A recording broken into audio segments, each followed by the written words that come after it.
Estamos vivendo uma hora americana.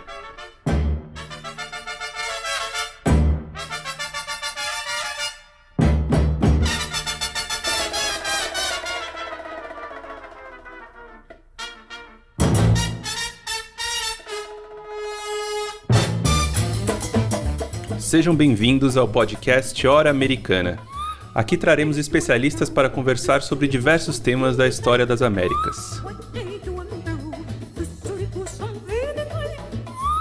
Meu nome é Caio Pedrosa e estou aqui com meus companheiros de sempre, Luiz Calil, Rodolfo Gautier e Valdir Santos. E agora contamos também com a participação da Priscila Pereira. No episódio de hoje falaremos sobre a conquista espiritual nas Américas. E para falarmos sobre esse tema, convidamos o professor Anderson Reis, da Universidade Federal do Mato Grosso.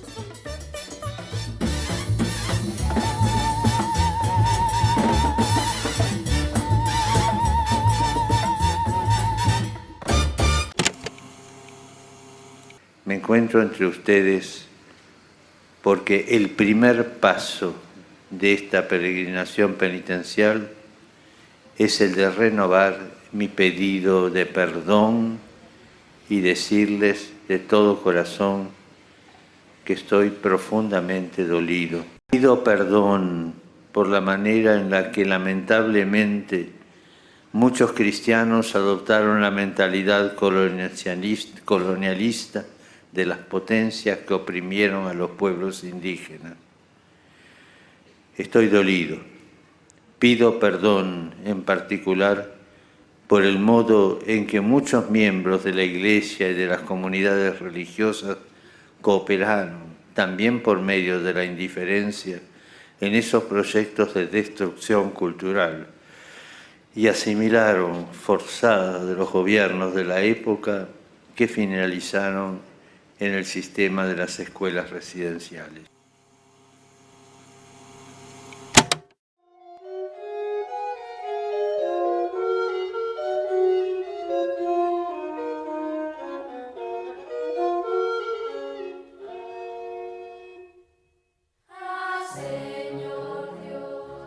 O pedido de perdão que você acabou de ouvir foi feito pelo Papa Francisco poucas semanas atrás, em uma visita ao Canadá.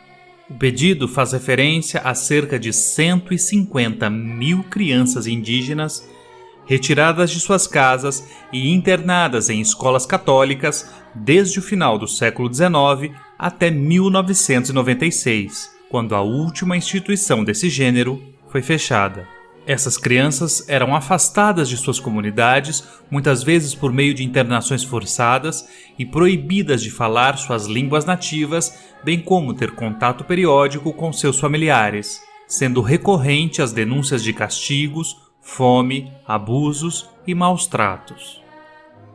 As mais de 100 escolas voltadas para as crianças indígenas foram criadas como parte de um esforço de integração, impulsionado em parte pelo próprio governo canadense, que hoje discute diversas formas de se investigar o passado e reparar as vítimas. O projeto de se criar escolas comandadas por padres católicos para que crianças indígenas fossem convertidas ao cristianismo e se afastassem de ao menos alguns aspectos das culturas locais é muito mais antigo do que as escolas canadenses mencionadas pelo Papa. Já no século XVI foi criado, por exemplo, o Colégio de Santa Cruz de Tlatelolco, comandado por franciscanos e voltado para jovens membros das elites indígenas da região do México.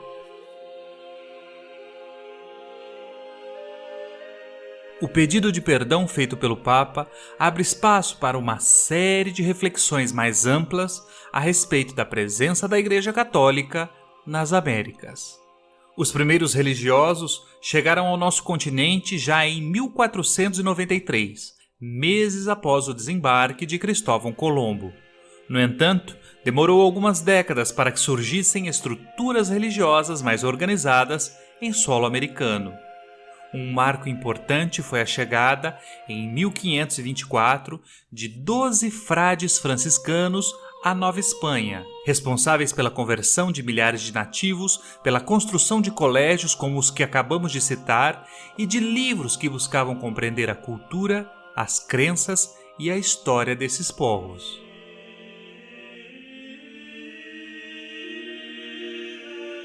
E enquanto os religiosos caminhavam para o México, a pé e descalços, e sem querer receber muitos presentes, o governador mandou chamar à sua presença todos os índios caciques e principais dos maiores povoados que havia em torno do México, para que recebessem os ministros de Deus que vinham ensinar suas leis, mostrar sua vontade e guiá-los para o caminho da salvação. E como não podiam falar por não saberem sua língua, iam mostrando por sinais o céu, querendo dar a entender que eles vinham lhes ensinar sobre o tesouro e as grandezas que havia lá no alto. Os índios andavam entre eles maravilhados e diziam uns aos outros: quem são esses pobres homens? Que roupas são essas que trazem? Estes não são como os outros cristãos de Castela.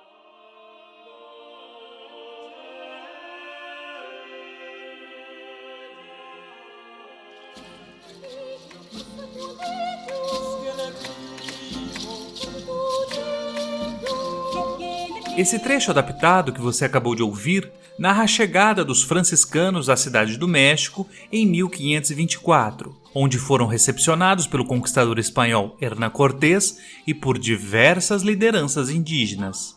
Essa descrição foi feita décadas depois por Jerônimo de Mendieta, autor também franciscano, que via na chegada dos pioneiros de sua ordem na América uma idade de ouro, marcada por grandes sucessos em relação à conversão dos nativos. Os franciscanos, contudo, eram apenas um dos vários grupos de religiosos católicos que chegaram à América desde o início do período colonial. Outras ordens religiosas, como os dominicanos e mais tarde os jesuítas, tiveram papel fundamental na colonização de diferentes partes do continente. Além dessas ordens, que faziam parte do chamado clero regular, havia também padres que não pertenciam a organizações religiosas, conhecidos como membros do clero secular. Como você pode ver, é muito difícil falarmos de uma igreja homogênea e monolítica que teria desembarcado na América. Pelo contrário, a atuação da Igreja Católica em nosso continente foi marcada por uma série de disputas entre diferentes grupos. Disputas que acabavam gerando reflexos em toda a colônia.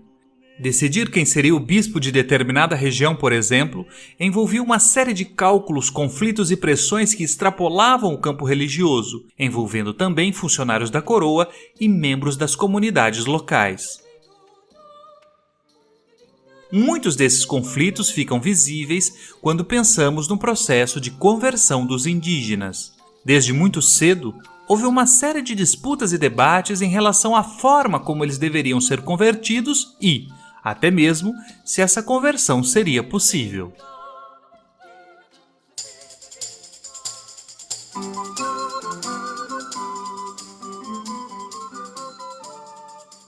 Nós, como autoridade apostólica pela presente carta, decretamos e declaramos: os ditos índios e todos os demais povos que no futuro vierem ao conhecimento dos cristãos, embora vivam fora da fé de Cristo, não são, nem deverão ser privados de liberdade e de propriedade de bens. Pelo contrário, podem, livre e licitamente, usar, possuir e gozar de tal liberdade e propriedade, e não poderão ser reduzidos à escravidão. E tudo o que se vier a fazer de modo diferente há de considerar-se nulo, vão, de nenhum valor ou importância, e que os ditos índios e outros povos deverão ser atraídos à fé de Cristo pela pregação da palavra de Deus e pelo exemplo de uma vida correta.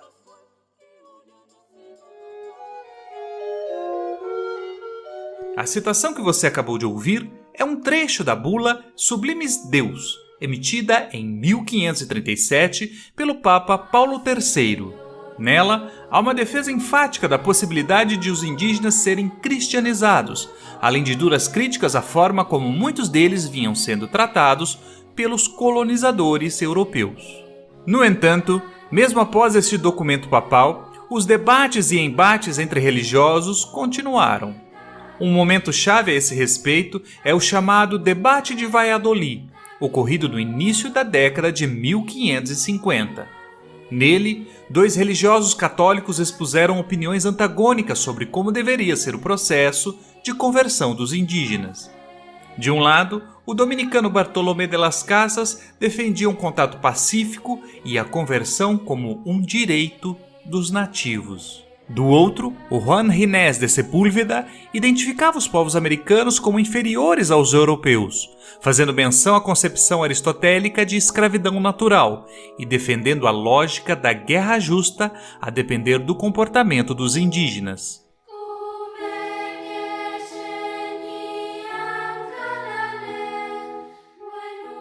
Ainda que as ideias defendidas por Las Casas tenham ganhado mais apoio dentro da igreja e por parte da coroa espanhola, a lógica de guerra justa e as constantes denúncias de violência, trabalhos forçados e mesmo escravidão de grupos indígenas demonstram não apenas a falta de uma posição única por parte da igreja, mas também os limites desses debates teológicos no cotidiano da colonização americana.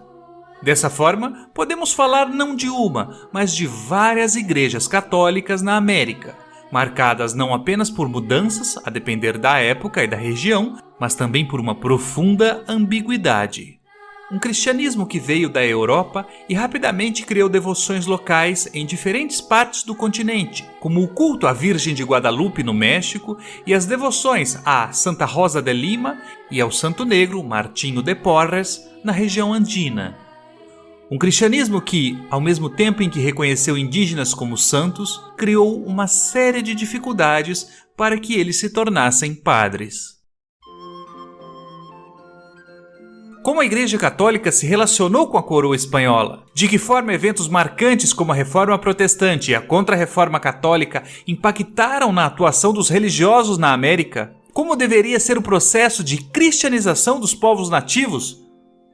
Para responder a essas e outras questões, temos prazer em receber Anderson Robert dos Reis, professor da Universidade Federal do Mato Grosso e pesquisador sobre a presença das ordens religiosas no início da colonização americana.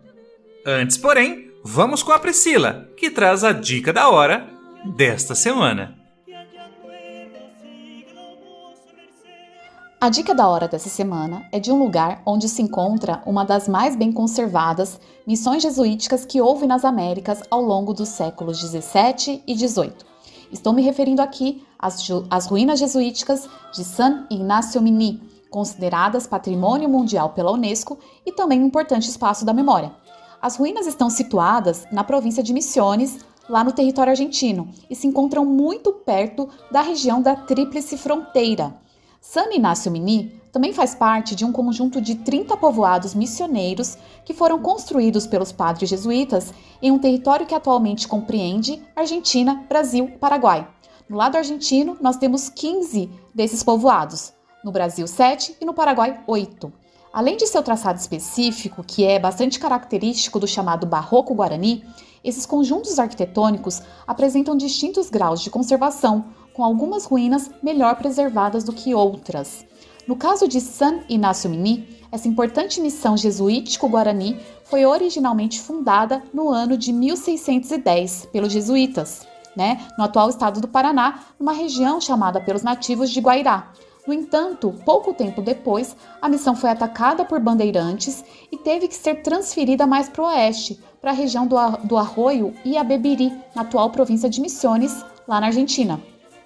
Contudo, novos ataques produziram seguidas transferências desse aldeamento original que finalmente, em 1696, se fixou na sua localização atual e definitiva na cidade de San Ignacio, província de Misiones, na Argentina. Com a expulsão dos jesuítas das Américas, a missão de San Ignacio Mini ficou praticamente abandonada por décadas, sendo redescoberta apenas no final do século XIX. As ruínas ganharam fama também em 1903, quando o escritor argentino Leopoldo Lugones fez uma expedição até o local. No entanto, o trabalho de restauração das ruínas só se iniciou para valer a partir da década de 1940, a partir de uma política de patrimonialização iniciada pelo Estado argentino, que acabou culminando no reconhecimento do local como Patrimônio Cultural da Humanidade pela Unesco em 1984. Uma curiosidade é que o nome San Inácio Mini foi dado como uma forma de distinguir essa missão jesuítica de outra que se instalou no Paraguai, San Inácio Guaçu. Em Guarani, Mini significa a menor, enquanto que Guaçu significa a maior. Se um dia estiver viajando pela região da Tríplice Fronteira, não deixe de visitar as ruínas de San Inácio Mini, que estão a cerca de 250 quilômetros da cidade de Foz do Iguaçu, no Paraná. Essa é a nossa dica cultural dessa semana.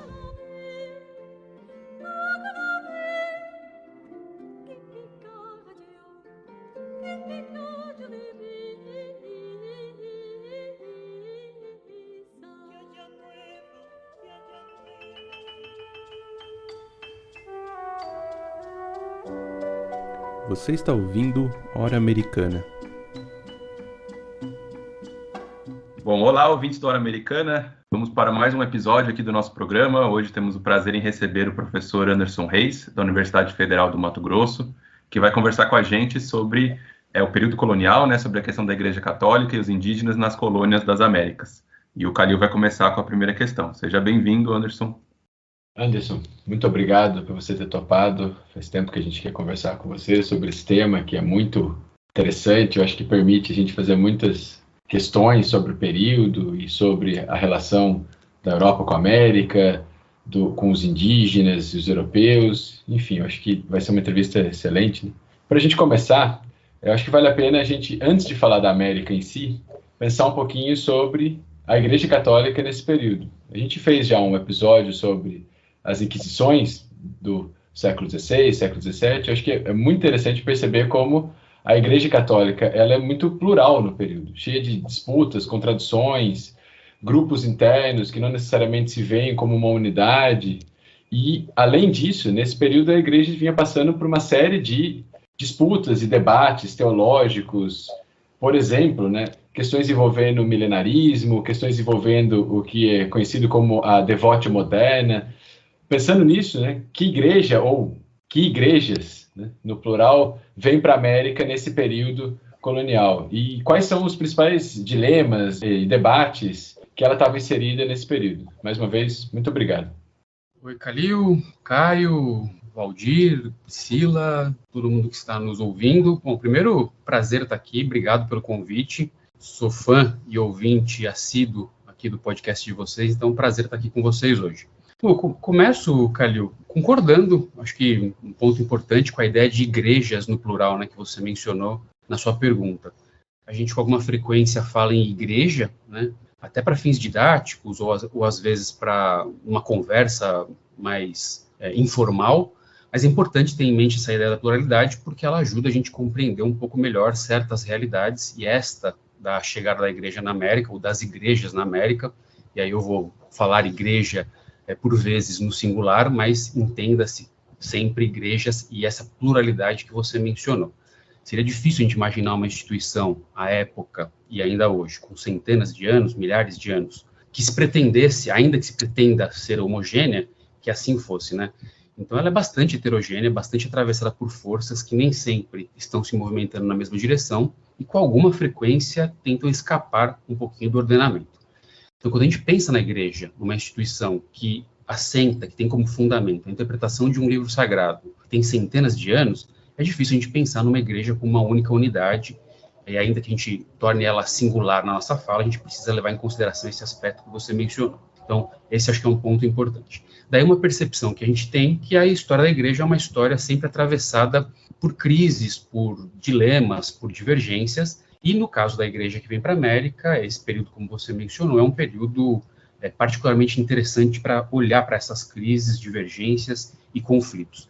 Um tema, um tópico de disputas nesse período, mas que é frequente em outros períodos da igreja, é a divergência, são as disputas em torno daquilo que se chama de uma igreja instituição e daquilo que se chama de uma igreja corpo místico, né? Se a gente quiser trocar isso em outras palavras, a gente poderia dizer uma igreja que pensa a experiência da religião coletivamente, institucionalmente, e uma igreja que pensa uma experiência religiosa mais personalizada, individual, às vezes corporal e mística, né? Então, os dois movimentos que você mencionou e outros tantos movimentos reformistas entre o século XIII e o século XVI, e só porque a gente está fazendo esse recorte aqui nessa conversa, mas se nós recuarmos um pouco no tempo e se avançarmos no tempo em relação a esses séculos, a gente vai continuar vendo na história da igreja essas disputas e conflitos que a gente poderia dar um sentido para eles de pensar que em dados momentos da história do cristianismo, surgem grupos no interior da igreja,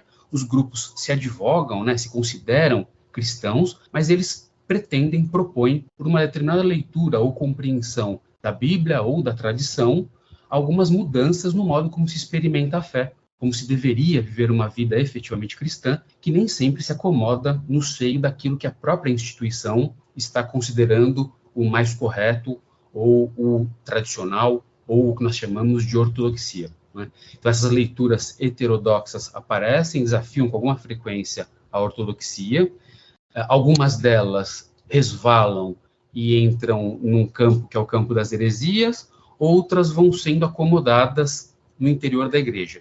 E o limite para o que se torna heresia ou não é sempre muito tênue, e digamos que a história da igreja do século XIII, por exemplo, nos mostra isso. A gente vai ter, por exemplo, movimentos como os valdenses, os albigenses, que vão resvalar e vão ser perseguidos como hereges por leituras muito específicas da Bíblia e da tradição, e outros que vão passar muito próximo disso, como certas correntes franciscanas, após o fundamento da ordem religiosa de São Francisco, e que vão passar muito próximas de serem postas no campo da heresia, mas vão permanecer acomodadas no interior da igreja. Então, acho que no caso da Devotio Moderna, ou a Devotio Moderna, um movimento de renovação espiritual, uma leitura surge ali nos Países Baixos, na parte norte da Europa, no século XIV, e propõe uma interpretação das escrituras renovada, dá uma ênfase muito grande na piedade pessoal, na simplicidade, no despojo dos bens materiais, que é um tópico constante desse período, né, especialmente após a fundação das ordens mendicantes, valorização da humildade, propõe uma interiorização da fé, né, então uma relação muito próxima da alma do fiel e Deus, e aí a gente pode entender um pouco por que isso preocupa, né, a instituição. Você começa a fazer uma espécie de uma ligação direta, uma sese espiritual, uma interiorização que vai deixando um pouco de lado os controles, as amarras institucionais da própria igreja, né? Então, tudo isso, somado ao interesse de um cristianismo primitivo, somado a obras que surgem, como a principal delas, do monge Thomas de Kempis, que propõe a imitação de Cristo, né, que é o título da obra, que propõe exercícios espirituais, visando a essa sese, a um retorno a um cristianismo primitivo. Tudo isso, se a gente somar com as propostas milenaristas, às quais você se referiu, também que ganham muita força ali entre os séculos XI, XII e XIII, em particular uma que vai impactar a igreja na América, de um sujeito chamado Joaquim de Fiore. Tudo isso, acho que compõe um cenário mais amplo para a gente pensar essa história da igreja e essas pluralidades na igreja entre os séculos XIII, XIV e XV, e que impactam diretamente a igreja que vai vir para a América, né, que foi o que você me perguntou. Se a gente pudesse pensar uma síntese aí, né, se pudesse sugerir uma síntese sobre os dilemas que a igreja enfrentava, eu diria o seguinte: nesse momento pré-descoberta, né, séculos XIV e XV, acho que a igreja precisa lidar com esses diferentes movimentos de renovação e reforma, que desde pelo menos esse século XIII ampliaram esses debates no interior da igreja. Ela precisa lidar com questões teológicas e jurídicas, que começam a surgir com as viagens e com a expansão marítima ibérica, no começo portuguesa, depois espanhola, pelas ilhas atlânticas, pela costa africana, né? Mas no caso espanhol, especificamente, da igreja na Espanha, né, que a gente vai chamar aqui de Espanha também para fins didáticos, a igreja está diretamente envolvida no processo de centralização política dos reis católicos, né, Isabel de Castela e Fernando de Aragão, e tem vários processos que se somam a essas disputas e divergências mais amplas às quais eu me referi. Daria para a gente dizer e lembrar que, em primeiro lugar, tem um esforço constante de reafirmação do cristianismo diante dos conflitos, dos episódios chamados por parte da historiografia como Reconquista, que vão culminar em Granada em 1492, né? Não custa lembrar que nesse período, você mencionou que teve um episódio sobre as Inquisições, né? Nesse período a Inquisição espanhola é reestabelecida, mas é reestabelecida sob a jurisdição da coroa, encarregada de vigiar muçulmanos, judeus, e obviamente vai se ocupar desses movimentos de renovação, de reformismo, que vão atravessar o século XV, mas que vão desembocar também nas reformas do século XVI, que são muito importantes para entender a história da Igreja na América. A expulsão dos judeus que não aceitassem a conversão será um ponto de atenção e um dilema para a Igreja espanhola, assim como as próprias reformas promovidas e patrocinadas efetivamente pelos reis católicos e dadas, destinadas, pedidas ao cardeal Jiménez de Cisneros no final do século XV, que se ocupou com a formação moral do clero, com a fundação de universidades, com o cuidado dos ritos católicos, convocação de sínodos, de concílios, uma preocupação com a Bíblia, de ter uma Bíblia em 3 línguas, com a religiosidade popular que poderia advir daí, entre outros aspectos de reformas específicas. Mas eu diria que a própria descoberta da América vai se colocar num ponto central de dilema para a Igreja nesse momento e para a Igreja na Península Ibérica em particular. Bom, Anderson, quando a gente pensa na chegada da Igreja na América, é claro que muitos religiosos já chegaram ali nesse momento que você está falando das descobertas, no século XV. Já tinha a presença de religiosos.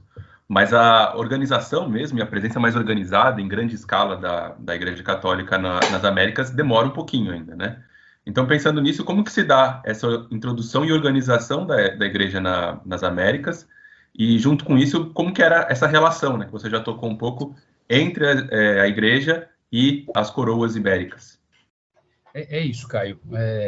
Os religiosos estão presentes praticamente desde o início. Na verdade, quando a gente acompanha um pouco da trajetória do Colombo pré-viagem, ali nos anos 1480, a gente vê uma proximidade dele com os franciscanos. Já na segunda viagem do Colombo, os franciscanos começam a chegar em levas sucessivas à América. É interessante notar, ora muito próximos ao almirante, ora adotando posições críticas ao seu governo, ao modo como ele está conduzindo os primeiros anos ali de presença espanhola no Caribe. Não foram só os franciscanos, que estavam desde 1493 no continente. Os dominicanos se estabelecem muito rapidamente, ainda no final da primeira década do século XVI. Em 1504, a gente já tem as primeiras dioceses que são fundadas. Logo depois, ali, em 1511, elas já são organizadas na Diocese de Santo Domingo, cujo primeiro bispo foi um franciscano, e eu já explico por que a ênfase aqui desse dado. E nas décadas seguintes vão chegando religiosos das diferentes ordens, e que a gente poderia dizer, entre as ordens religiosas, para além do próprio clero secular, daria para resumir e dizer, sem exagero aí, que franciscanos, dominicanos, agostinianos, mercedários e jesuítas, sem prejuízo para outras ordens que participaram em menor escala, foram as principais ordens religiosas na América. Então, quando a gente pensa a chegada da Igreja à América nesse período, a relação entre Igreja e coroa está dada muito particularmente por conta de uma bula Papa Alexandre VI, que ficou muito famosa, certamente é uma daquelas que mais aparece em material didático e que são discutidas e foram pensadas, a bula Inter Caetera, de 1493, que é a bula que tem, entre outros aspectos, ela é muito importante, mas ela condiciona, de um lado, aquilo que se chamou de padroado real, como a gente fala em português,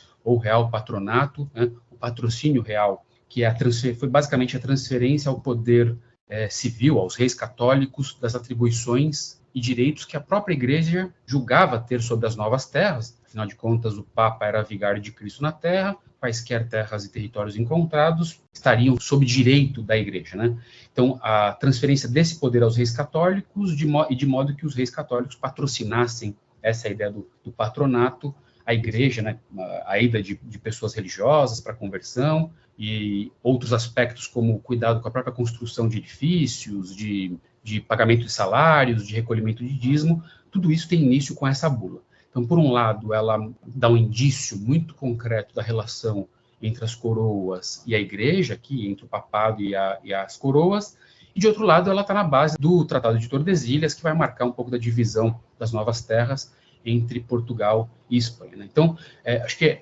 uma primeira parte da resposta passa por isso. Tem religiosos no início, a chegada deles é um pouco assistemática e esparsa, concentrados basicamente nas ilhas do Caribe, em partes de terra firme, e organizados por essas primeiras bulas, a Inter Caetera, depois outras duas bulas do comecinho do século XVI, 1501 e 1508, que vão assegurar a nomeação de bispos e de eclesiásticos por parte da coroa, e também a cobrança de dízimos para que a coroa administrasse essa parte também do rito, né, e da própria liturgia cristã católica. Agora, se a gente quisesse olhar de um modo, digamos, para fechar a primeira parte ainda, que nós temos aí uma relação muito próxima que vai durar por todo o século XVI, com muitas tensões e divergências entre igreja e coroas. E a gente vai ter, talvez, daria para dizer, por volta de 1620, com a fundação da Congregação da Propaganda Fide, uma espécie de reação da igreja tentando retomar para si aqueles direitos concedidos com o patronato real. Se a gente quiser, entre esses dois períodos, sistematizar, muito brevemente, como a igreja se organiza na América, para facilitar um pouco a compreensão de quem está nos ouvindo, a gente poderia dizer que dá para recortar o período colonial em 4 grandes períodos. Um primeiro período que vai de 1492 à década de 1570. Aqui também, sem correr riscos de grandes erros, dá para dizer que a organização da igreja está basicamente sob encargo das ordens religiosas, ou daquilo que a gente chama de clero regular. Então, com a conquista do México e do Peru, há uma expansão do processo inicial das Antilhas, uma chegada constante de missionários. Então, no México, em particular, na Nova Espanha, em 1523 e 24, com franciscanos, dominicanos e agostinianos nesta ordem, a partir destes anos, né? No Peru, o mesmo processo, logo após aquilo que se chama de conquista, a chegada das ordens, e aí com uma predominância um pouco diferente e destacada dos dominicanos, e nas décadas seguintes, dos anos 1540 em diante, para o norte da Nova Espanha e para o sul do vice-reino do Peru, Chile, Paraguai, região do Rio da Prata, as ordens religiosas vão se espraiando, fundando conventos, fundando doutrinas, escolas, hospitais, vão ocupando e vão basicamente também tomando conta das dioceses e exercendo os principais papéis na estrutura da igreja. Então, o período de introdução e de fase inicial de fundação da igreja, ele fica basicamente a cargo das ordens religiosas. Isso a gente pode, não seria também muito difícil argumentar que por volta de 1570 há uma mudança nesse cenário, os trabalhos missionários e a atuação das ordens religiosas passam a ser mais restritos. Isso tem muito a ver com organizações e com mudanças mais amplas na própria Igreja Católica, com o Concílio de Trento, com tentativas da coroa espanhola de centralizar o poder, de reafirmar a sua autoridade diante de rebeliões na América que ocorriam entre os anos 1540, 1550, 1560, especialmente entre México, entre Nova Espanha e vice-reino do Peru.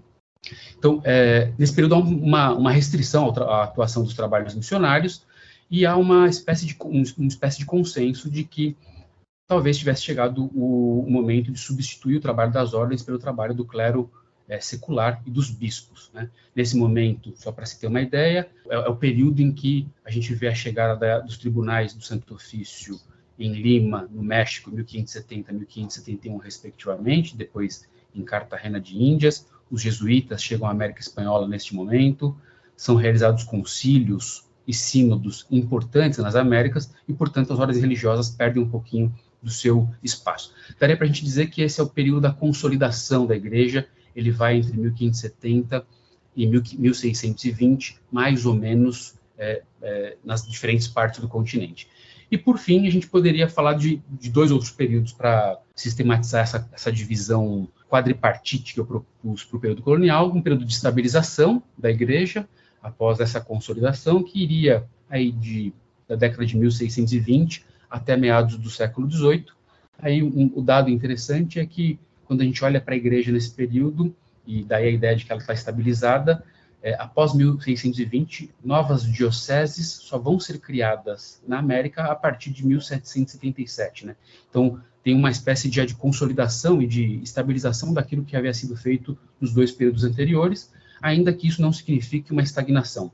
Universidades são criadas, no Peru as campanhas de extirpação das idolatrias estão no seu ponto alto, os jesuítas estão expandindo as suas missões na América do Sul e no norte da Nova Espanha. Então, a história da igreja passa muito por essas missões jesuíticas no século XVII, primeira metade do século XVIII, e assim por diante. E, por fim, a reorganização da igreja, o último período, de meados do século XVIII até as independências, basicamente o período de crises, novamente, agora mais específicas na Igreja da América, por conta das reformas borbônicas, a restrição à Igreja, às ordens religiosas, e o modo como as próprias estruturas eclesiásticas vão ser mais ou menos incorporadas nos discursos de independência e depois nos estados nacionais. Então, acho que com esses 4 períodos a gente consegue ver essa distribuição, dessa fundação, consolidação e relações da Igreja com as coroas ibéricas.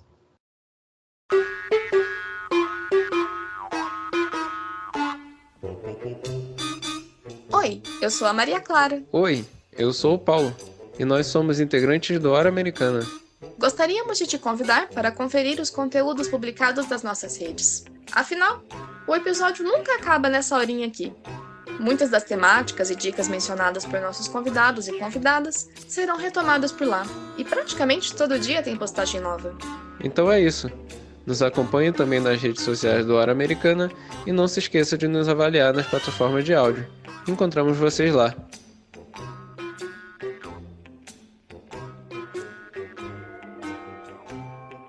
Anderson, muito legal a sua fala sobre como se deu esse processo de organização e institucionalização da igreja aqui nas Américas, né? Mas agora pensando nessas questões religiosas do século XVI, né, a gente sabe que ocorreram vários eventos relacionados à reforma protestante e à contra-reforma que vão ter muitos desdobramentos, tanto na Europa como aqui no continente americano, né? Como é o Concílio de Trento, cismas, conflitos, guerras entre protestantes e católicos, né? E ainda que houvesse um forte controle sobre a vinda de protestantes aqui para as Américas, além da proibição da pregação e da circulação de livros ligados a esse movimento, é evidente que esses eventos eles vão ter um forte impacto na atuação da Igreja Católica aqui no continente americano, certo? Você poderia falar um pouquinho sobre isso, por favor, Anderson? Oi, Priscila, obrigado pela pergunta. Certo, concordo com você, acho que não apenas o Concílio de Trento, né, que é um marco do século XVI para entender a história moderna de modo geral, mas as reformas religiosas de modo mais amplo tiveram impacto na vida eclesiástica americana. Né? O Concílio de Trento, ele significou uma espécie de uma reafirmação de certos fundamentos do próprio cristianismo, agora de corte católico, e os seus decretos eles foram muito paulatinamente sendo implementados na Igreja Americana ao longo do século XVI, né? Ainda, e isso é importante dizer, que os clérigos americanos, então lembrar que havia então bispos na América, eles não tenham participado desse concílio. Então, ainda que eles não tenham tido voz ou participado das discussões das diferentes reuniões do Concílio de Trento, né, que se estende aí dos anos 1540 até 1560, né, 1545 a 1563, esses decretos tridentinos tiveram um impacto, ainda que paulatino, na Igreja Americana. De modo geral, dá para a gente pensar no Concílio de Trento como mais um desses períodos que a Igreja estava tentando reordenar sua própria estrutura e debelar movimentos que tinham surgido no interior da própria Igreja e que estavam, mais uma vez, propondo reformas, renovações, e a Igreja está tentando o tempo todo lidar com isso, disciplinar, reordenar, reafirmar uma unidade diante de forças que, neste momento, eram bastante centrífugas. Para a Igreja Americana, né, isso significou, assim como ocorreu em boa parte da Europa, uma insistência fundamental e bastante significativa nos aspectos formais. Né? Então, o que eu quero dizer por aspectos formais? A liturgia em latim, a ênfase nos elementos tipicamente católicos, como as procissões, o uso das imagens, a veneração dos santos. Né? Então, aqui, claramente, numa tentativa de reforçar uma identidade que estava sendo questionada. E aí, se a gente fizer um parênteses, não é propriamente o tema aqui da pergunta, mas dá para a gente imaginar os dilemas da Igreja na América, tentando reforçar o uso de imagens, a veneração de santos, e ao mesmo tempo tendo que lidar com o politeísmo dos grupos indígenas e com aquilo que a Igreja considerou e condenou como idolatrias, né? Então, foi de fato um desafio muito grande conciliar as duas coisas, o reforço dessa identidade com esses elementos tipicamente católicos e cênicos, muitas vezes, com esse cuidado com a conversão e com a evangelização dos indígenas, para não misturar as coisas. Né? Então, além dos aspectos formais, se reforçam os aspectos externos, cênicos, institucionais, em detrimento daquilo que a gente falava na primeira resposta, de experiências pessoais, místicas, de contatos diretos da alma do fiel com Deus, e tudo isso que estava um pouco em jogo em movimentos reformistas na Europa, ora na sua face protestante, ora nas suas faces não necessariamente ligadas às reformas protestantes, mas ligados a movimentos místicos, como, por exemplo, os alumbrados na Espanha, que também causaram alguma preocupação à igreja e cujos ecos, se não chegaram diretamente na América, sempre causaram preocupação nos religiosos que da Europa vinham para cá para conduzir a conversão dos indígenas. Trento significou também o estabelecimento de códigos morais, né, que atravessaram um pouco os decretos, a atuação dos religiosos a partir dos anos 1560, 70, 1580. Então, um código moral inspirado em valores ligados à pureza, à virgindade, castidade, à honra, fama e assim por diante, e tentando combater quaisquer formas de relaxamento moral, evitando a todo custo ataques à igreja, críticas à igreja, e, portanto, cuidar, ordenar, disciplinar era uma forma de fazer isso. Então, isso é o modo como aparece na América, né? Isso significou, aqui na América, também um reforço da hierarquia. Então, a gente volta agora à resposta anterior, é neste momento em que as reuniões em Trento se encerram em 1563. Nos anos 1560, 2 concílios na América são realizados, um em Lima e um no México.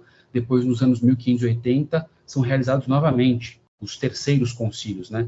Um terceiro concílio no México e um terceiro concílio de bispos em Lima.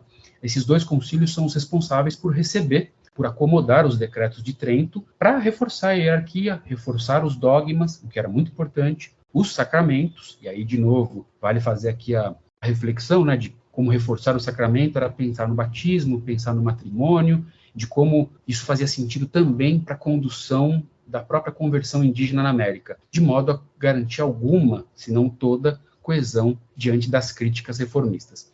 Como você me disse na própria pergunta, Priscila, o cuidado foi muito grande para que não viessem protestantes para cá, embora há casos, e aí quando vai acompanhando um pouco da trajetória da Inquisição, que também é instalada nos anos seguintes ao final de Trento, na América, nos tribunais da Inquisição, havia a Inquisição episcopal, conduzida pelas ordens religiosas, pelos bispos, mas não os tribunais, que são instalados, como eu disse na resposta anterior, a partir dos anos 1570.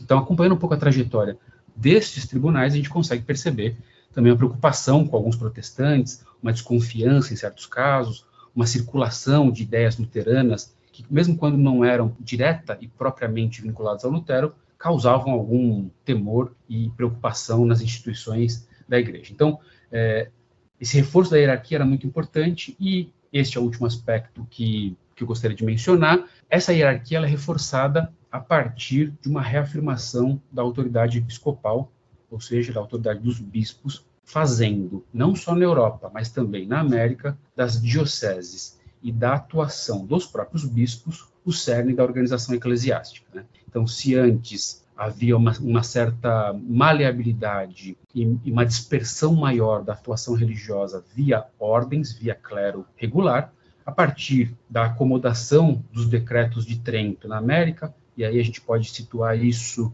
ali na década de 1580 como a acomodação e a apresentação, a recepção, a apresentação e o início da implementação efetiva dos decretos tridentinos a partir dos terceiros concílios em Lima, 1583, e no México, 1585, que a gente tem a reafirmação efetiva da autoridade episcopal, fazendo dos bispos agora e do clero secular o cerne da vida religiosa.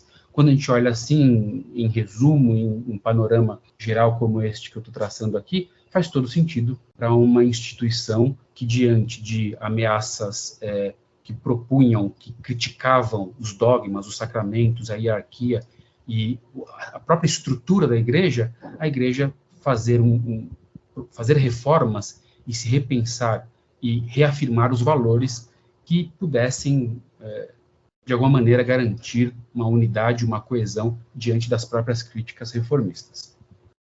Anderson, existe uma vasta produção acadêmica que se dedica a abordar as questões envolvendo o que o historiador Robert Ricard, a partir de uma expressão cunhada por um padre do século XVI, chamou de conquista espiritual, né? Então existe uma produção acadêmica muito grande sobre a questão da conquista espiritual. Você poderia mapear para a gente um pouco as diferentes interpretações historiográficas sobre esse tema?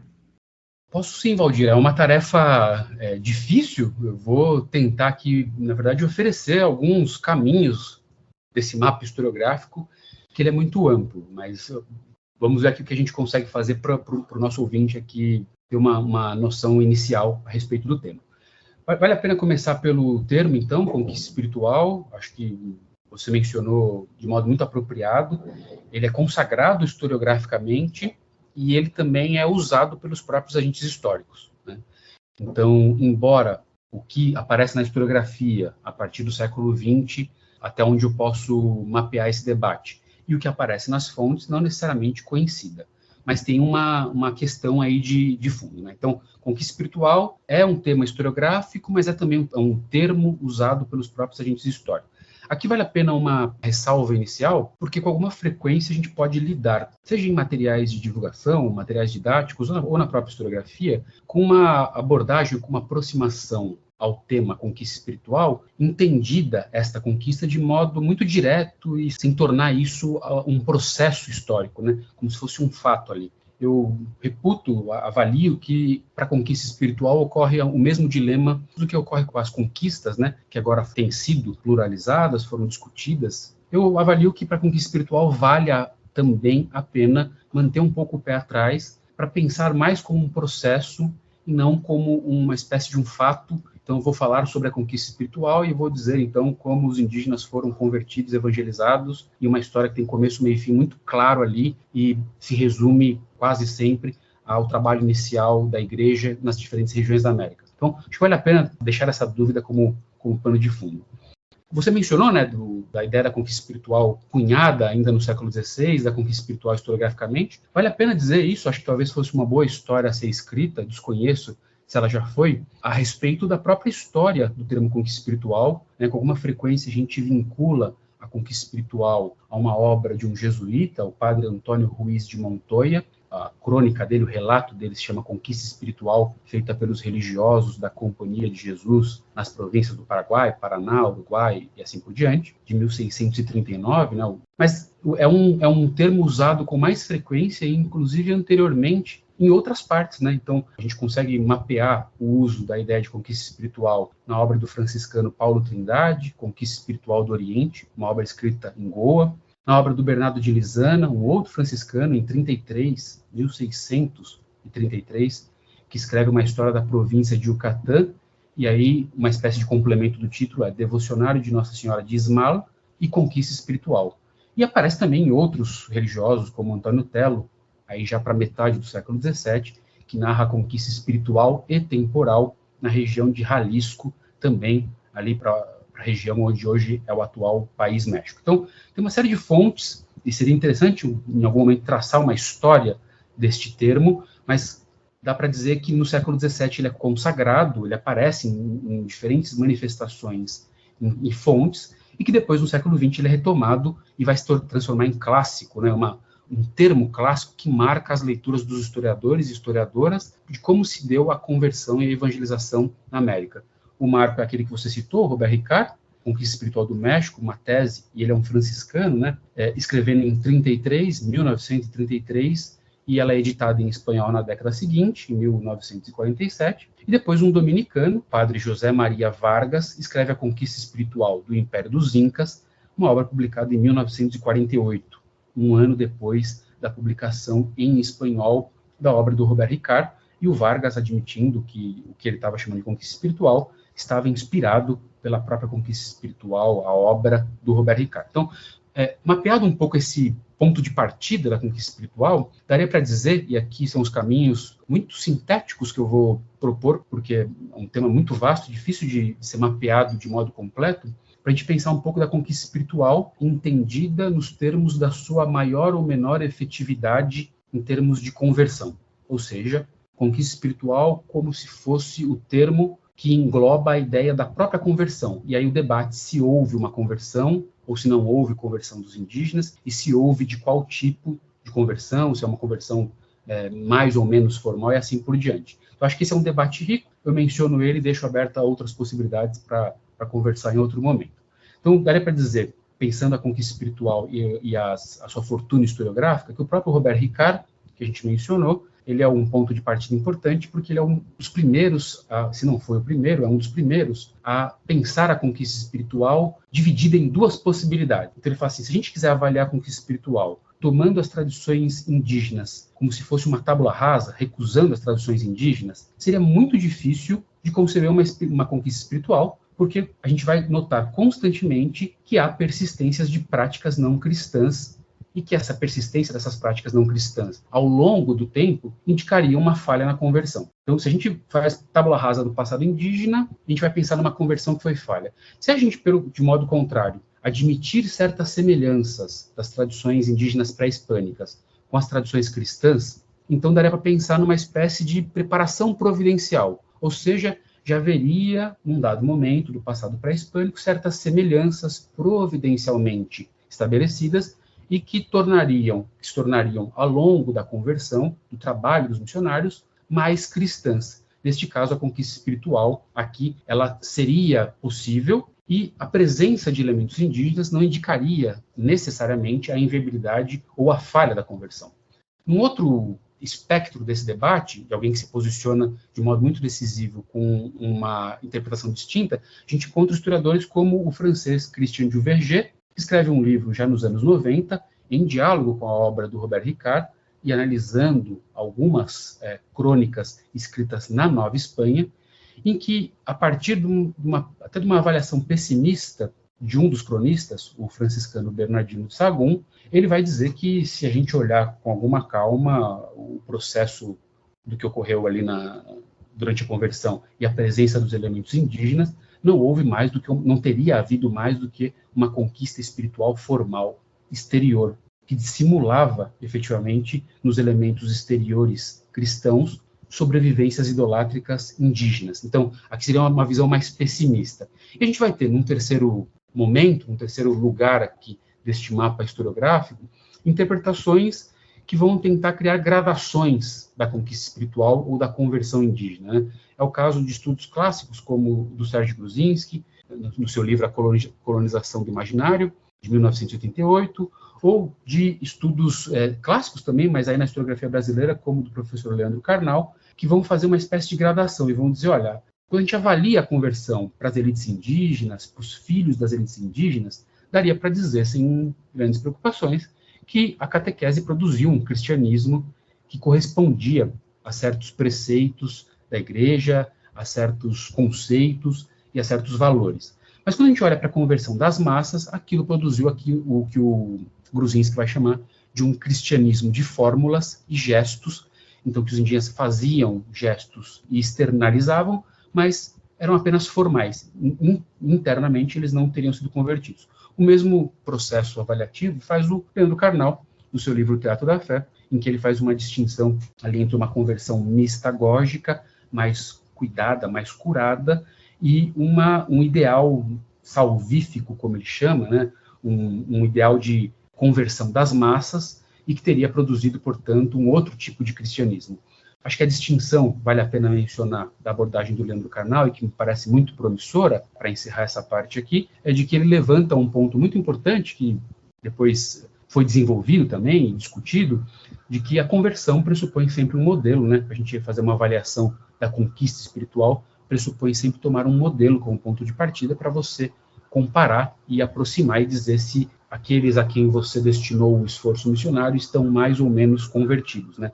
E acho que esse ponto que o Leandro Carnal levanta, muito importante para a gente ponderar a possibilidade de pensar as diferentes formas de conversão, as diferentes conquistas espirituais, e pensá-las em suas circunstâncias, avaliando caso a caso e não produzindo generalizações como essas que tratam da conquista espiritual, seja dos Incas, seja no México, seja no Sul, na região do Rio da Prata, e assim por diante.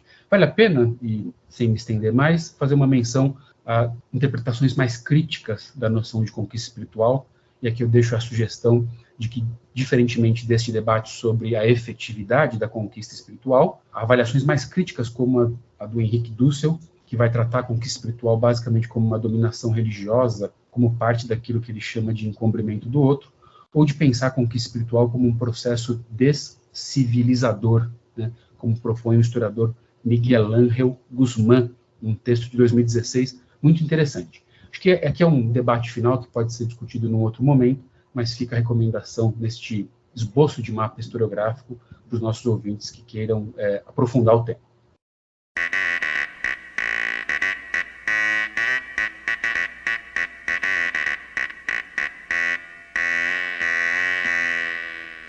Você está ouvindo Hora Americana. Bom, Anderson, em relação aos indígenas, então, tiveram grandes debates entre os religiosos sobre quem seriam os indígenas, se eles seriam passíveis de serem convertidos, e principalmente como que deveria ser feita essa conversão. Você poderia explicar um pouco mais para a gente quais foram os principais debates e também os modelos de conversão que foram colocados em prática na América?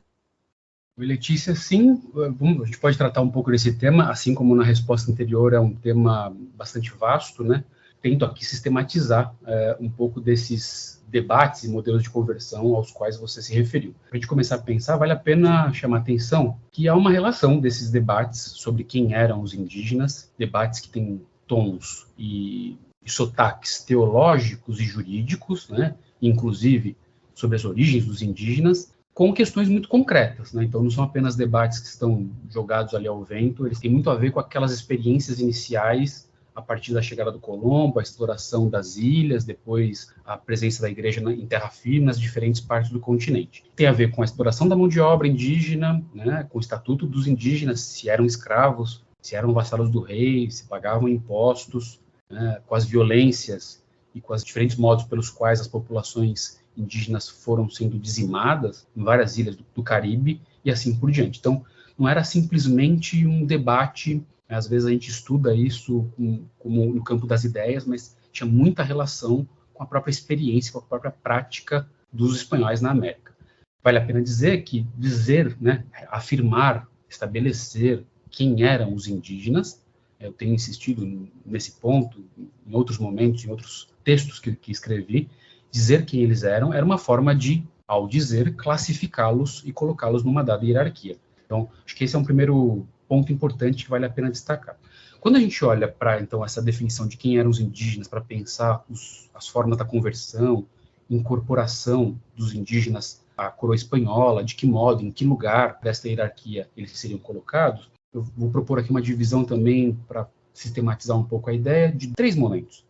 Primeiro, nas ilhas do Caribe, na experiência caribenha, antes da presença efetiva ali na região da Nova Espanha, depois Peru, norte da América do Sul e assim por diante.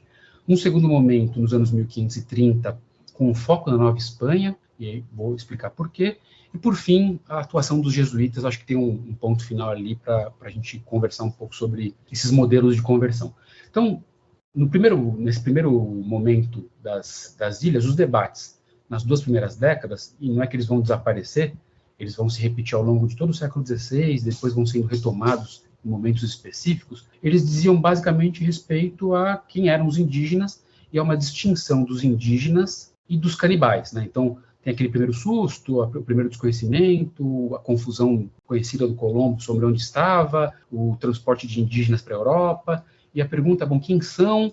E há um primeiro esforço de distinção diante daquelas experiências de indígenas que seriam dóceis, passivos, dispostos a se integrar, a ouvir a boa nova que chegava, e aqueles que eram um pouco mais ferozes e que, indóceis, comiam carne humana, e aí entra a discussão sobre o canibalismo, e que vai gerar, como uma espécie de desdobramento disso, um debate sobre a própria escravidão indígena e a sua legitimidade e os modos de explorar a mão de obra dos nativos naquele momento. E esse vai ser o encadeamento que vai dar. Nesse debate, daria para a gente dizer que, pensando sempre a legitimidade ou não dos espanhóis explorarem a mão de obra indígena, que 2 posições foram estabelecidas e elas depois vão ser retomadas no segundo momento que eu mencionei, nos anos 30, que eram uma posição, os indígenas eram capazes, racionais e aptos a serem convertidos, logo, isso propunha um certo modelo de conversão, não era necessário submeter os indígenas ao poder civil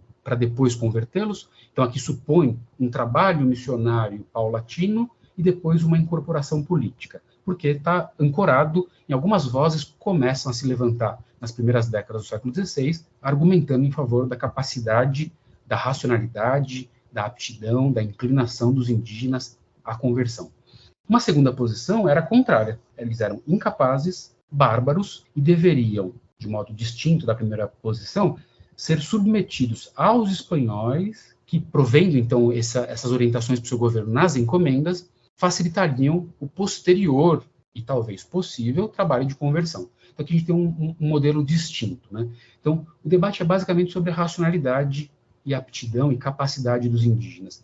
Esse debate nas primeiras décadas, ainda nas Antilhas, tem um ponto de inflexão fundamental. Ele se dá num sermão de um dominicano, o Montesinos, Antônio de Montesinos, no Sermão do Advento de 1511, em que ele faz uma pergunta que vai ressoar por todo o século XVI e vai ser retomada adiante, se os indígenas não eram homens, né? Ele faz um sermão lá que, segundo os relatos, mexe com a sua audiência, e aí ele põe uma dúvida e fala assim: vocês estão fazendo isso e aquilo, e estes indígenas, esses nativos, não são homens? Né?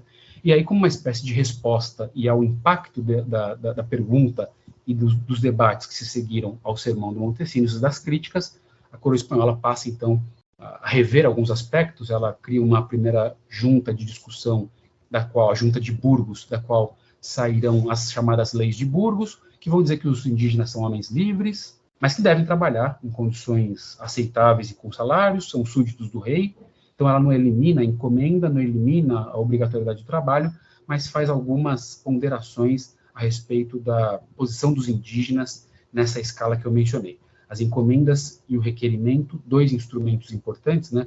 A encomenda, a exploração da mão de obra por parte dos espanhóis, o requerimento, um instrumento jurídico para dizer aos indígenas de uma dada região de que eles eram, então, vassalos do rei, e se não fossem, a violência poderia ser usada contra eles. Esses dois instrumentos resultam dessa primeira fase. Se a gente vai para a segunda fase, nos anos 1530, o mote do debate era o mesmo. E por que 1530? Porque, neste momento, há uma série de juntas eclesiásticas e da atuação de uma personagem importante nessa história sobre a capacidade dos indígenas, quem eles eram e a sua conversão, que é o Bartolomé de las Casas, que neste momento tem uma atuação muito forte entre Espanha e América. Escreve, entre os anos 1520 e 1530, um livro que está editado em português, fica a recomendação para quem quiser ler depois, um livro que não vai ser publicado em vida, mas que é muito importante para orientar a sua ação, sobre o único modo de atrair os povos à verdadeira religião. Então aqui diz muito do que a gente está conversando, né? Qual seria esse modo? E ele vai defender uma ideia fundamental, que o único modo era por meio da persuasão, pelo convencimento do entendimento, com suavidade, de modo a exortar a vontade dos indígenas. Então, a atuação do Las Casas e uma série de juntas eclesiásticas na Nova Espanha, ou seja, chamando os bispos para discutir sobre o que estava acontecendo, promovem discussões, não só na América, mas que vão ser levadas e vão provocar a coroa espanhola e vão provocar a igreja. E entre as respostas a essa provocação, aparece a conhecida bula do Papa Paulo III, curiosamente é o Papa que emite essa bula a qual vou me referir, e é o Papa que convoca o Concílio de Trento, né? A bula Sublimis Deus, em que ele assegura, por meio de um documento papal, de que os índios são verdadeiros homens e capazes de estar em posse da sua liberdade, de gozar da sua liberdade, ainda que não conheçam a fé cristã. Mas eles são capazes de fé e têm direitos naturais. Esse debate vai à Europa. Na América há quem defenda o contrário, né? Então, para citar um caso aqui, o dominicano confrade, né, do Bartolomé de las Casas, o Domingo de Betanzos, defendia que os indígenas eram incapazes, que os indígenas deveriam, portanto, estar sob domínio dos encomendeiros, em repartimento, deveriam ser repartidos perpetuamente para os encomendeiros.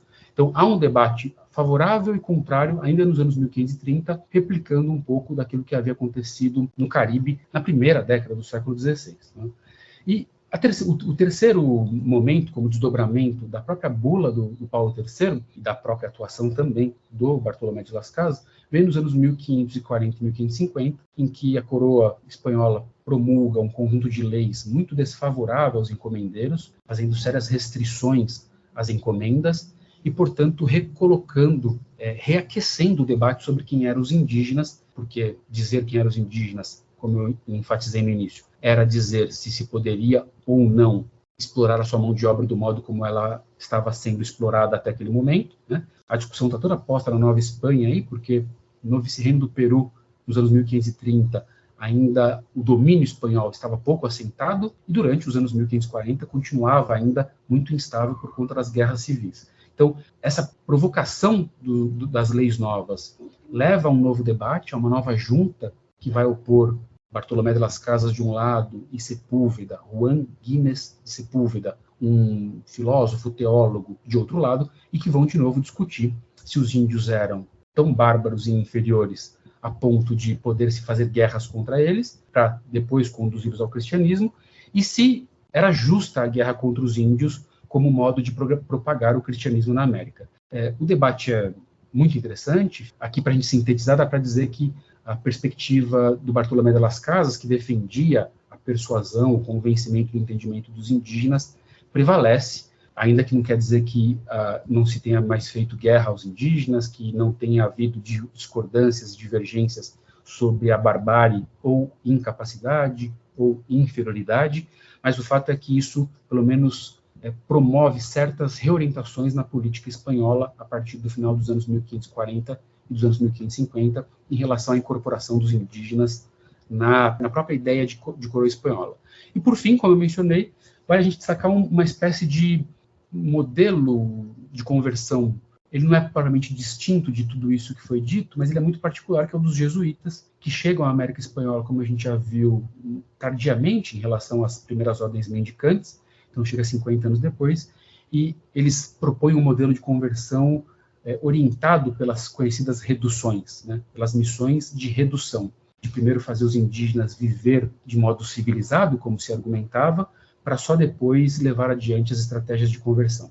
A ideia é, primeiro se remove os obstáculos da conversão, por meio da civilização, por meio da vida em policia, da vida policiada, né, então poligamia, vida errante, bebedeira e tudo mais, para depois de eles reduzidos em missões ou nas aldeias, como a gente vê para a América Portuguesa, eles serem convertidos ao cristianismo. Então era uma certa visão, uma certa compreensão sobre quem eram os índios e de como disso decorre um modelo de conversão. Anderson, acho ótima resposta para uma pergunta difícil e longa, né? Acho que deu para a gente perceber justamente o que, desde o começo da entrevista, tem sido enfatizado, que é a pluralidade de posturas, a impossibilidade de a gente falar de uma igreja única. Mas para a gente encerrar, eu acho que vale a pena a gente ir um pouquinho mais nessa direção de pensar a relação ou as relações da igreja com os indígenas, porque eu acho que ela sintetiza boa parte dos dilemas e dos problemas que a gente tem ao pensar o período colonial, né? E a primeira coisa que você comentou na resposta anterior é que existe uma espécie de vitória ou de um aumento da influência de uma postura que você aproxima do padre Las Casas de defender a possibilidade de conversão dos indígenas, até porque isso era uma das formas da própria igreja justificar boa parte da sua atuação na América e da presença na América. Então, a gente percebe essa transformação ao longo dos primeiros 50, 60 anos, dentro de um debate que tem posições diferentes, e uma delas acaba ganhando destaque, ainda que as outras não desapareçam. Mas, além disso, né, pensando daí para frente, acho que continua havendo uma série de disputas e de interrogações sobre os indígenas e a relação com a igreja, e o que mostra uma igreja muito contraditória, às vezes, né? Porque em determinados momentos você tem a ênfase na questão da conversão, em outros você tem uma defesa da praticamente impossibilidade dos indígenas entrarem, por exemplo, para as ordens religiosas. Você tem uma ênfase grande na questão de aproximar crenças das comunidades indígenas, então você tem aparições de Maria, você tem santos indígenas aqui na América, e ao mesmo tempo você tem uma imagem muito negativa sobre esses indígenas enquanto cristãos. Então, pegando essa questão mais de longa duração, das imagens produzidas sobre os indígenas e das conclusões que se tem em relação aos indígenas na relação com o cristianismo, a gente pode perceber que existe, grosso modo, assim, uma espécie de pessimismo que vai ganhando corpo ao longo do tempo. A ideia de que falta algo aos indígenas, ou de que a conversão sempre é incompleta, sempre é falha, a lógica de que o indígena é inconstante, de que você apresenta algo para ele e que pouco tempo depois isso vai ser esquecido ou transformado. Então, é possível, para a gente tentar fechar essa reflexão, a gente identificar esse pessimismo ao longo do tempo e como que isso acaba impactando ou não no trabalho dos religiosos, ainda que a gente saiba que é impossível dar uma resposta única, né? Ainda que a gente saiba que a gente está falando de uma instituição plural e pensando um continente com muitas diferenças étnicas e culturais. Bom, Calil, eu acho que é possível falar de uma espécie de um pessimismo constante salpicado de otimismos, né? Ou, se a gente quiser trocar isso em miúdos, dizer de uma relação necessária entre otimismo e pessimismo nessa história de evangelização da América, mais ou menos como você já deu uma pista na sua pergunta, né? Então, explico o que eu estou chamando de pessimismo constante salpicado de otimismos, né? Primeiro, acho que seria importante partir de um ponto que é esses relatos aos quais você se referiu, de que vão dando conta de uma inconstância dos indígenas, de uma falha, de uma incompletude, eles não são propriamente resultados de um esforço etnográfico, de um registro daquilo, das coisas como elas são, né, se isso fosse possível. Então, eles não têm esse interesse. Eles estão escrevendo com os interesses os mais específicos para defender argumentos, muitas vezes em debates, como a gente viu agora. Então, pode ser um argumento num debate sobre quem eram os indígenas, um debate muito amplo que impacta a América e a Europa, como esse que a gente acabou de mencionar na resposta anterior, e pode ser simplesmente um debate no interior da própria ordem religiosa, ou um conjunto de cartas, como no caso dos jesuítas, que dizem respeito a essas cartas a temas da própria ordem. Então, é importante entender isso, acho que é importante a gente partir desse ponto, né? Esses relatos que nos deixam esses registros de incompletude têm esta característica. Logo, eles escapam um bocado dessa pretensão que se tem de modo genérico de ler esses relatos para ver ali o que aconteceu. Tal. Então, é importante manter isso. Tem muitos elementos que escapam a essa objetividade que a gente projeta aqui do século XXI para relatos do século XV, XVI, XVII, XVIII e assim por diante. Então, se a gente tomar em consideração esses elementos que não são sempre objetivos, a gente pode lembrar, inclusive, e partir disso, que a própria noção de otimismo e de pessimismo, que está no cerne do que você está me perguntando, carrega essa possibilidade, né? Então, é muito provável que boa parte dos franciscanos envolvidos nesse debate que eu mencionei dos anos 1530, na Nova Espanha, estivessem bastante otimistas, se a gente puder dizer assim. Então, um deles, o padre Motolinia, se gabava de ficar com uma espécie de lesão por esforço de repetitivo, né, de tanto batizar indígenas, falava em milhares de indígenas batizados, e se mostrava assim, muito contente, muito feliz, e escreveu um relato bastante laudatório daquilo que ele e os seus confrades faziam. Então a gente poderia falar, bom, tem um otimismo aqui com a conversão, o padre Motolinia realmente está feliz com o que está fazendo.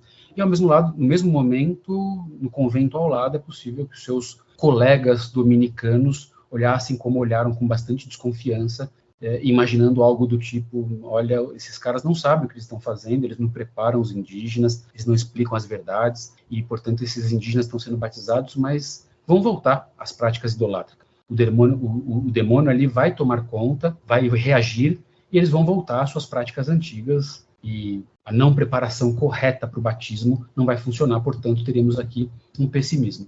Então, acho que isso vale para toda a trajetória da história da Igreja. Eu me arrisco a dizer que seria possível a gente levar e fazer essa ponderação inicial para pensar todo o processo de avaliação ou de reflexão sobre a história daquilo que a gente está chamando aqui de conquista espiritual. O mesmo vai valer para os relatos dos séculos seguintes, né? A gente vai ler, por exemplo, o relato dos jesuítas nas missões de Mochos e Chiquitos, no centro da América do Sul, entre a segunda metade do século XVII e o começo do século XVIII, nas disputas ali pelas fronteiras. A gente tem um impulso inicial de um otimismo que depois vai sendo salpicado por pessimismos, e aí o demônio, sempre ardiloso, reaparece, e aí o reaparecimento do demônio indica que tem um certo pessimismo, mas não podemos nos abater, nós religiosos, então sigamos, então mais esforços são necessários, mais missionários, mais disciplina, mais oração. Então, um reforça o outro, e aí o pessimismo vai sendo atravessado por otimismo, que gera um pessimismo, e assim por diante. Então, eu acho que tem aqui eu avalio assim, e e o meu ponto é um pouco este, que vai indicar um pouco da posição desses religiosos, que ora vão exaltar o próprio trabalho, ora vão desconfiar do próprio e do trabalho dos outros para reforçar a necessidade da conversão, é de que a história da evangelização resulta sempre dessa tensão, dessa relação entre otimismo e pessimismo. A presença do demônio, a persistência de antigas práticas, ou a própria inconstância da alma selvagem, para ficar na referência aqui ao Viveiros de Castro, elas são necessárias à sequência das missões. Então a minha avaliação é essa, é um pessimismo necessariamente salpicado de otimismo. E aqui, neste ponto, para finalizar, eu me coloco ao lado da interpretação proposta pelo historiador Juan Carlos Stensoro. Ele chama atenção para a leitura dessa inconstância, dessa incompletude a que você se referiu, Calil, muitas vezes pela historiografia como se fosse uma resistência, né? Então não são poucos os textos que vão ler para isso e falar, bom, são os indígenas que externamente estavam se mostrando convertidos, mas mantinham ali no seu âmago as suas crenças antigas, e aí, para não serem dizimados, eles vão dissimulando, eles vão fingindo, eles vão formalizando práticas, mas não interiorizam. Ele vai dizer, bom, a historiografia, em algum momento, transformou isso numa história da resistência. Ele sugere um certo cuidado, porque essa resistência, entendida como essa face pessimista, ela indicou, com alguma frequência, uma espécie de isolamento dos indígenas, de segregação dos indígenas de fora da comunidade.